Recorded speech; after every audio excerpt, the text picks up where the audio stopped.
ലോക്സഭാ തെരഞ്ഞെടുപ്പിൽ ഹരിതചട്ടം പാലിക്കണമെന്ന് ജില്ലാ കളക്ടർ. ലോക്സഭാ പൊതുതെരഞ്ഞെടുപ്പ് ഇലക്ഷൻ കമ്മീഷൻ നിബന്ധനകൾക്ക് വിധേയമായി പൂർണ്ണമായും ഹരിത പെരുമാറ്റച്ചട്ടം പാലിച്ച് സൗഹൃദമായി നടത്തണമെന്ന് ജില്ലാ കളക്ടർ അറിയിച്ചു. രാഷ്ട്രീയ പാർട്ടികളും സ്ഥാനാർത്ഥികളും ഹരിത പെരുമാറ്റച്ചട്ടം പാലിക്കണം. തെരഞ്ഞെടുപ്പ് നടത്തിപ്പുമായി ബന്ധപ്പെട്ട് എല്ലാ ആവശ്യങ്ങൾക്കും കോട്ടൺ, തുണി, പേപ്പർ, പോളിയെത്തിലീൻ തുടങ്ങി പുനഃചക്രമണം നടത്താൻ സാധിക്കുന്ന വസ്തുക്കൾ വേണം ഉപയോഗിക്കണമെന്നും ജില്ലാ കളക്ടർ പറഞ്ഞു.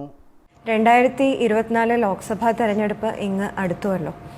സമ്മതിദായക അവകാശം വിനിയോഗിക്കുന്നത് പോലെ തന്നെ പ്രധാനമാണ് പ്രകൃതിയെ നോവിക്കാതെ നമ്മുടെ പ്രചരണ പ്രവർത്തനങ്ങൾ നടത്തുക എന്നുള്ളത്. പ്രിയപ്പെട്ട പൊതുജനങ്ങളോടും രാഷ്ട്രീയ പാർട്ടി പ്രവർത്തകരോടുമുള്ള അഭ്യർത്ഥനയാണ്, നമുക്ക് ഇത്തവണ നമ്മളുടെ തിരഞ്ഞെടുപ്പുമായിട്ട് ബന്ധപ്പെട്ട എല്ലാ കാര്യങ്ങളും പ്രചരണങ്ങൾ ഉൾപ്പെടെ ഹരിതചട്ടത്തിന് അനുയോജ്യമായിട്ടുള്ള രീതിയിൽ തന്നെ ചെയ്യാം.